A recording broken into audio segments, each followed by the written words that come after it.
Well, we got a good bit of rain off of Ian that we really needed. Water traps are full of water again. We use these for training the horses to cross water, but the dogs really enjoy them. We did have a couple of short power outages, but nothing major.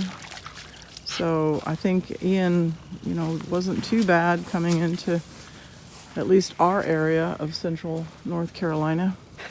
I know a lot of people in other parts of the state and other parts of the country in Florida and South Carolina got hit pretty hard, and we're sorry for them. But it wasn't too bad here, so I'm out. What we're doing today is we're going to walk the fences and we're going to check the woods. I could do this a lot faster on a vehicle or a horse, really a vehicle. It's too muddy and slippery out here right now for the horses, but I like to include my dogs in these little forays to the woods and the fence lines, checking, oh, we got a tree down over here or a big branch.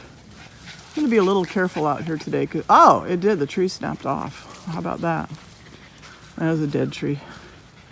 These storms have a way of coming through and weeding out the weak, whether it's vegetation or animals. I found a little bird on the ground yesterday, and I tried to save her, but she didn't make it. And, you get a big storm like this and a long blow, and it weeds out the weak. So that's nature. But we do intervene when we can with the little animals. But she didn't make it. The little bird didn't make it. But anyway, I just wanted to share our morning walk and some thoughts about owning pets and the responsibility. When you go and you say, I'm going to go get a puppy, and really, no, you're not getting a puppy. You're getting a dog. There's that tree that's down.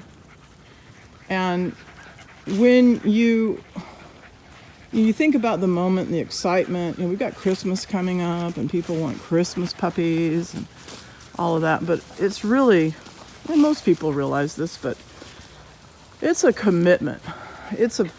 Anymore dogs are living a long time. These little Aussies can make it to 15 years. So, quite frankly, most relationships don't last 15 years.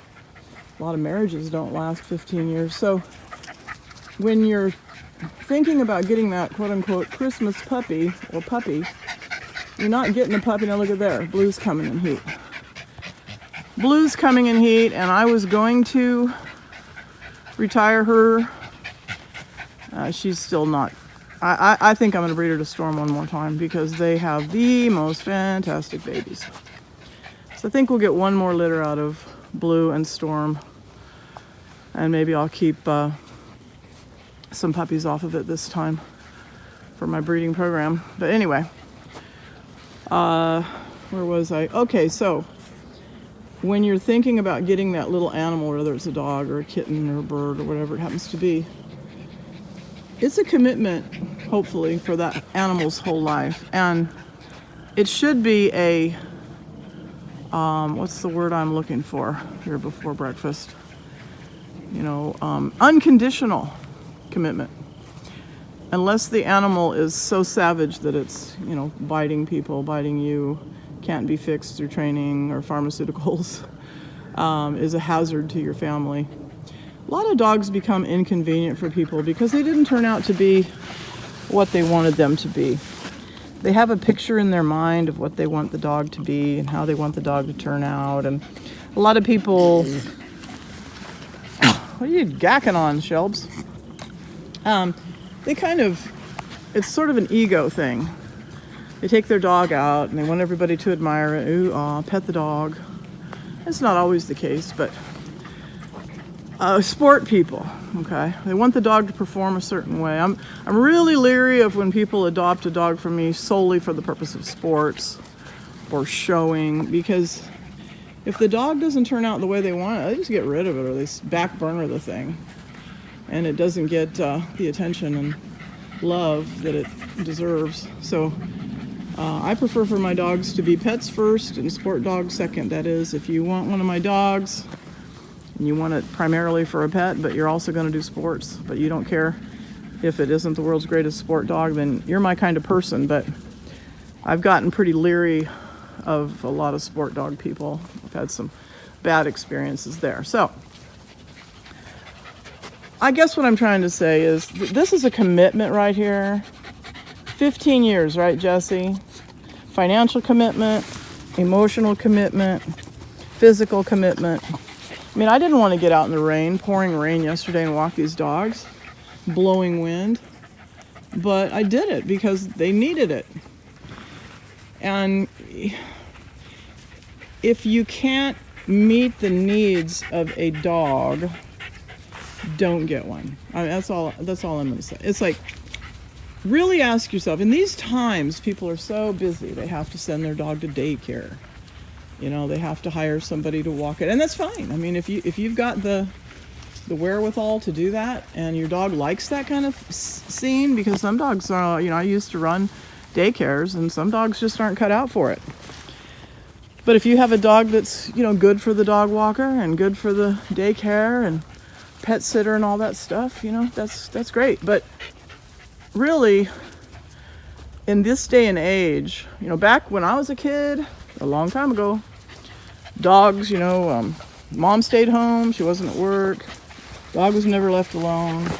Kids came home from school, we took the dog out in the field, we went walking, hiking, target shooting, that kind of thing. And, you know, a lot of dogs, they didn't live as long as they live now, but they sure as heck lived a better quality of life. They lived it. You know, they went horseback riding with us, they went hiking, hunting, they did all of these things. Never saw a leash, hardly ever. And I'm not saying it was better. Yeah, the dogs didn't live as long, but you got to find a happy medium to where your dog is being fulfilled as a dog. Your dog gets to be a dog. People say, oh, how can you let your dogs run out in the woods like that? There's snakes, there's ticks, there's coyotes, you know, they eat nasty stuff off the ground, they drink out of these horrible water holes, and you know, we might find a deer carcass from some deer hunter and they chew on that for a while, and somehow, miraculously, and I say that tongue-in-cheek, they never get sick. Knock wood. You know, they don't catch all these horrible, and I think it's because they've been raised on the ground. They have really good immune systems naturally from being out, and you know, they get to be dogs a lot. And I think a lot of the neuroses you see in dogs is because they've been turned into children. And they're not dogs anymore. And you know, there's nothing wrong with being a dog if you are one. So I'm rambling this morning, and we're on a rambling walk. Just was doing a lot of thinking yesterday, watching all those people evacuating out of Florida, wondering how many of them left their pets to drown. And you know, I don't know, it just really bothered me. I'm hoping that most people, and you know, all people, all animals were saved, and that nobody was that callous to leave their pet behind. And I know that shelters are getting better, human shelters are getting better about saying you can bring your pet, because there are some people who will die for their pets. They'll stay and drown with their pets. So those are the kind of people I'm looking for my puppies. People who actually make a lifetime commitment. And when the dog becomes inconvenient, they work through it. Or they manage the dog so that it can still have a happy life, but maybe it didn't turn out to be the golden retriever that you expected out of your Australian Shepherd. Please don't get an Australian Shepherd and expect a golden retriever. These are not golden retrievers. Do your homework. Pay attention to what the breeders are saying, what other Australian Shepherd people are saying, and decide if this is the right breed for you. But anyway, this is the day after Ian. We're going to go look for damage, so thanks for watching. Don't forget to like, subscribe, and share.